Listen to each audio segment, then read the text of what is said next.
여러분 안녕하십니까? 논어 선독을 맡은 김준태입니다. 앞으로 16주 4개월 동안 여러분과 주요 구절들을 중심으로 논어 전편을 읽어볼 텐데요. 왜 우리가 2500년이나 된 책을 읽어야 할까요? 4차 산업혁명이 일어나고 포스트 휴먼이 거론되고 있는 오늘날 먼 고대의 인물인 공자의 언행을 곱씹어 봐야 할까요? 그것이 정말 지금 우리에게도 유효할까요? 공자가 살던 시대, 논어가 편찬된 시대는 거대한 문명의 전환기였습니다. 철이라는 신소재가 등장하면서 세상의 패러다임이 바뀌었거든요. 철제 기구가 사용됨에 따라 생산력도 비약적으로 향상되었습니다. 문제는 윤리가, 정신이 이를 따라가지 못했다는 것입니다. 각 나라의 지배층은 부와 이익, 영토라는 철기의 결과물에만 매혹되었을 뿐 새로운 가치 비전을 제시하지 못했습니다. 이처럼 가치관을 확립하지 못한 상태에서 부국강병이 강조되고 물질적 이익이 최우선시 되다 보니 사회는 혼란에 빠져들게 됩니다. 그러니 백성의 삶은 얼마나 고됐겠습니까? 자신의 안전은 보장받지 못했고 툭하면 원치 않는 전쟁터로 끌려가 목숨을 잃어야 했습니다. 인간은 한없이 고되고 무력했던 것입니다. 공자의 고민은 여기에서 출발합니다.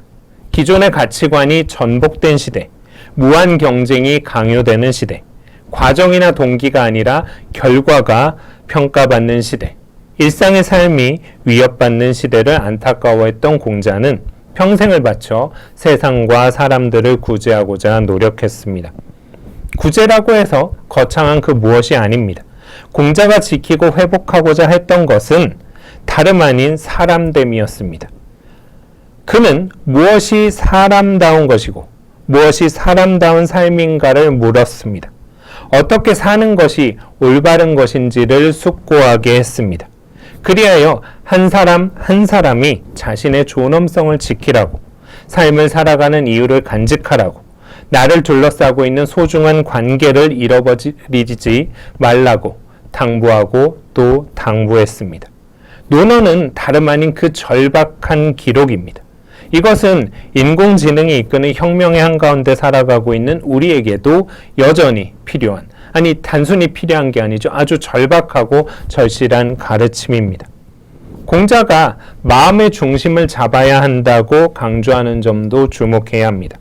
오늘날 불확실성이 갈수록 심화되고 사회 변화의 속도는 너무나 빨라졌습니다.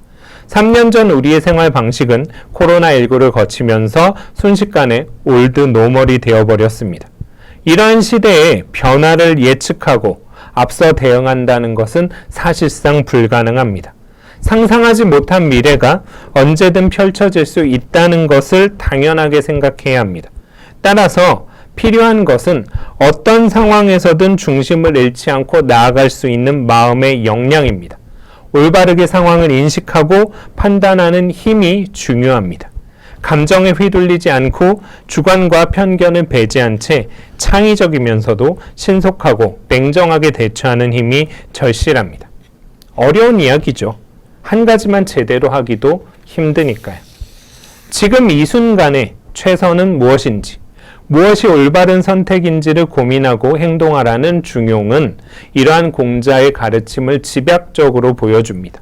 공자는 이런 중용의 미덕을 바탕으로 혼란스러운 춘추 시대를 현명하게 헤쳐나가고자 노력했습니다. 급변하는 시대를 살아가는 우리가 공자의 가르침에 귀 기울여야 하는 이유입니다. 마지막으로 공자는 개개인이 삶의 주체가 되라고 가르쳤습니다. 수동적으로 살아가지 말고 능동적으로 살아가라고 강조했습니다.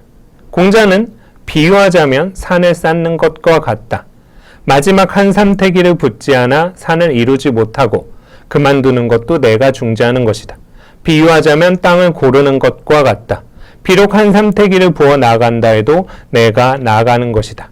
또 이런 말도 하죠. 사람이 도를 넓힐 수 있는 것이지 도가 사람을 넓히는 것이 아니다. 그렇습니다. 성공하든 실패하든 풍요롭든 가난하든 내가 주체가 되지 못하는 삶은 의미가 없습니다. 내가 결정하지 못하는 삶은 나의 삶이 아닙니다. 그런데 요즘은 어떻습니까? 앞에서도 말씀드렸지만 인간은 점점 소외되고 있습니다. 물질적 풍요 대신 무력화된 삶을 요구받고 있습니다.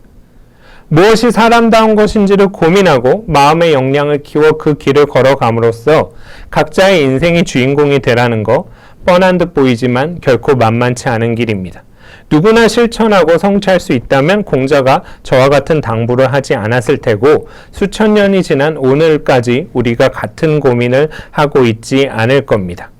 아니, 과학기술이 발전하고 물질적 풍요가 증대되면서 이러한 과제는 더 어려워졌는지도 모르겠습니다. 그렇다면 공자를 공부하고 논어를 읽는다면 해결할 수 있을까? 물론 한 번에 해결할 수 없습니다. 끝내 목표에 도달하지 못할 수도 있습니다.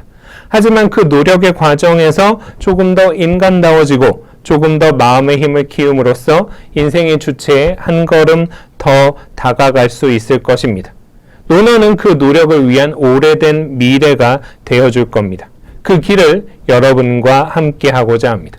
마지막으로 송나라의 성리학자 정의천의 말을 소개합니다. 논어를 읽기 전에 이런 사람이었는데 읽고 난 뒤에도 여전히 그런 사람이라면 이는 논어를 읽지 않은 것이다.